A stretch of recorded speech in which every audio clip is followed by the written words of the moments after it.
Hello everyone and welcome back to the channel. Katie here and drumroll please. Residence! It's so anticlimactic when I'm home by myself. Rest assured, when we got the email that residency was approved, it was insanely exciting. It's still insanely exciting, but just when I say it now, I'm like, yay! I should have got confetti.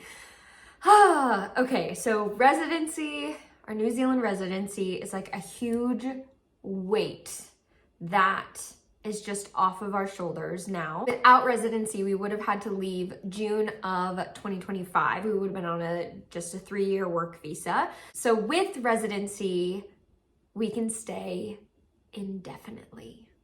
And there's a few caveats to that.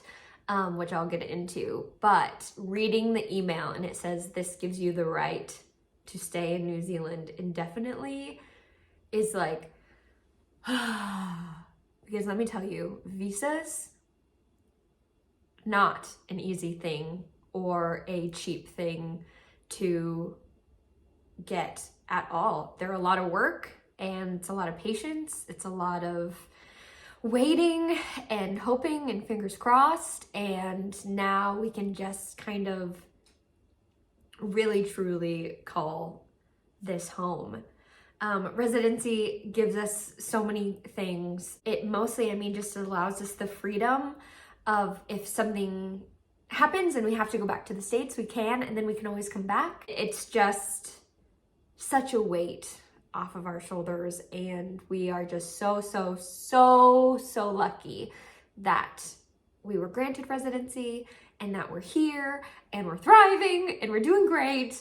So I wanted to kind of go through our entire process, kind of from how we started to our residency. So all the way from searching from a job, everything in between. So I will start by saying there's absolutely no advice happening here, kind of immigration advice. This is just what we went through. And also noting that we had an immigration advisor, very helpful to, tick all the boxes, make sure we have all the documents, make sure the documents are done correctly, but it's also very expensive. So we do have friends that have done like the whole process from getting into the country and a job and everything, that they did it on their own. So you definitely can do it on your own.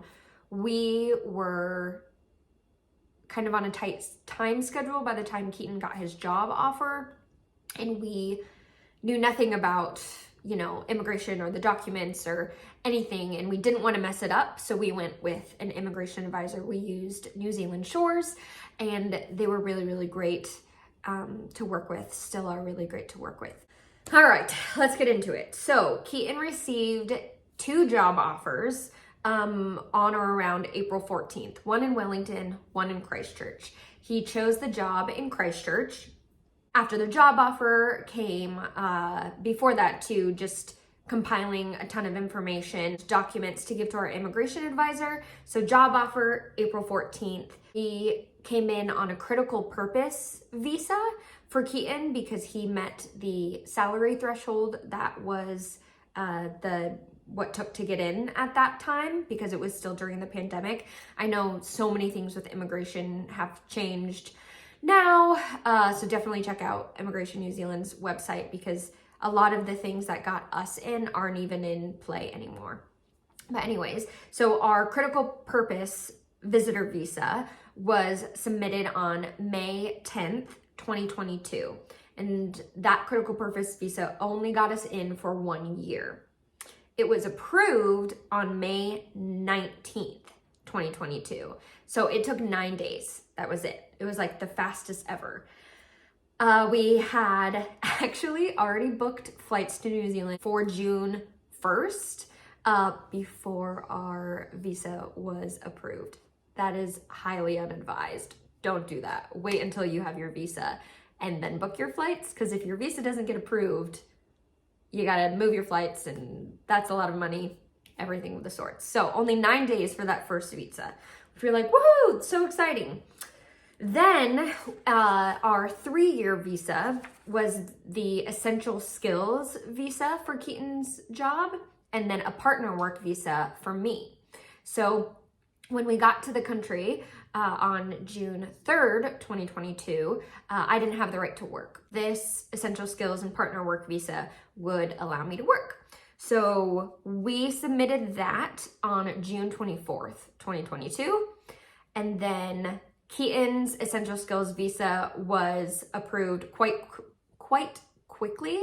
They didn't really have to ask any questions. It was basically his critical purpose visa just like transformed into a new visa.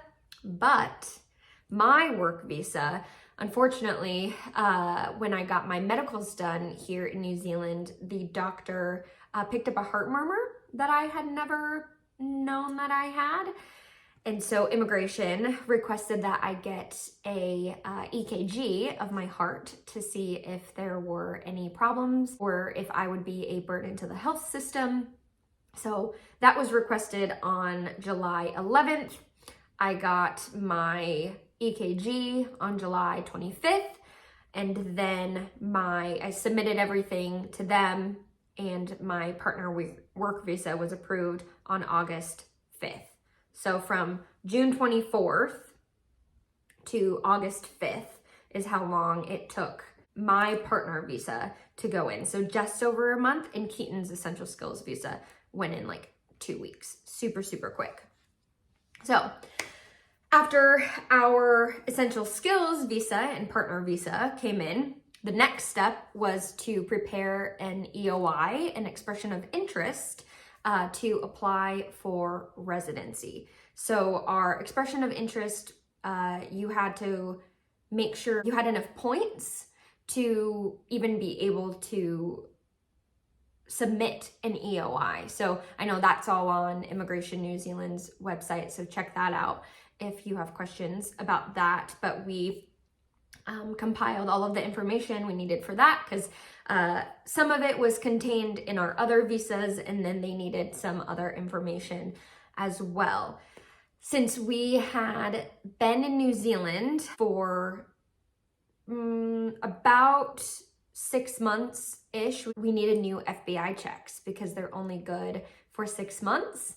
And even though we had been in New Zealand and hadn't gone back to the States and couldn't have committed a crime, therefore, we still had to submit them. So we had to get our fingerprints done and send them back to the US and then get them, checked out, everything like that, and then submit that to immigration. With the help of our immigration advisor, we submitted our EOI, and then we actually had to wait for Immigration New Zealand to start looking at them because we could submit them, but it was in that weird time where new immigration things were coming out and they weren't looking at them yet. So we had it all ready and submitted, and then we just kind of had to wait and see when they would start looking at them again. Luckily enough, they opened it up within, I think, about a month, and we got our invitation to apply for residency on December 6th. 2022. After that, of course, there's more paperwork to be done. There's always more paperwork, which is why we were like so glad to just give the paperwork and the forms to our immigration advisor and then be like, please help, please do this for us. Because if we had tried to do it ourselves, I think we would have just been like, what? And understanding all of the immigration changes that were happening as well. We were just like our head was going ping pong balls in trying to figure out what was going on. So invitation to apply, December 6th, 2022.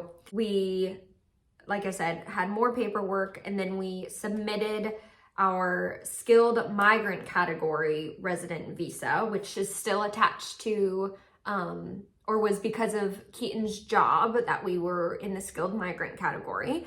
We applied on February 15th, 2023. And then waiting, our residency was approved in July.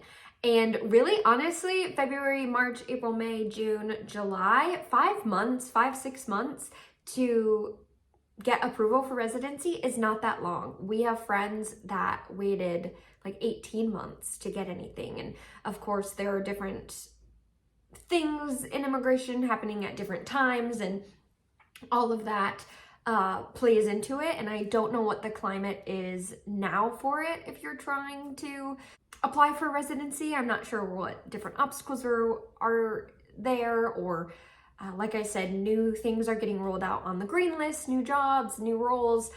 So everything kind of changes all the time.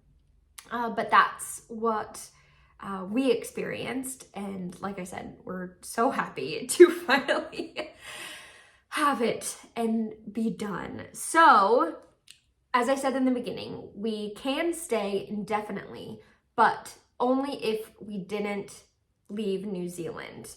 So our residency is approved until July 2025. And then if we wanted to stay, we would have to apply for extensions and things like that. So if we never left New Zealand ever again, we would be able to stay. But if we leave New Zealand, say after July 2025, we would not be able to get back in without a second visa. So that turns into, we will apply for our permanent residency next, but you have to wait for 2 years after you're on your skilled migrant category residency. We'll apply for permanent residency. And then we can apply for citizenship in 5 years after being on our resident visa. And that's like seems to be a million years in the future. Who knows what will happen, but that's kind of the course. Residency, permanent residency, citizenship. We could stay forever on our permanent residency and don't have to necessarily do citizenship. So we'll just kind of see what happens when we get there. Our residency visa now means that our visas are not attached to Keaton's job. So if he did want to make a job change, he can, and he's free to do so without our visas being attached to the job. We can vote, which is exciting. It is election season now, so there's a lot happening. We're learning a lot about how the system works here. And it's really exciting and cool to learn about the voting process in another country when you're so used to, I guess, growing up with a different one and learning, US history and voting processes and everything that goes to that, and then seeing what it is like here as well is very, very interesting. So that's really exciting. And then most importantly, we can buy a house, which is massive. We love our rental. It's been such a great place. We've been here now over a year in our rental, and our landlords are great, and it's in a really great spot, and it's so cute. We love it. It does everything for us, everything we need. It's great. But we owned our house in the States, and there's just something about owning your own home that makes it feel more like home and makes it, I don't know, we like to do like fun little renovations. Like we tiled our bathroom and we put wallpaper up, and Keaton made floating shelves and things like that, which we can't necessarily do if we're a rental. We could also get a dog if we owned a house, which we're really excited about. But so we've been looking, and maybe I'll have to do a completely separate video about buying a house in New Zealand because it's so different than buying a house in the States.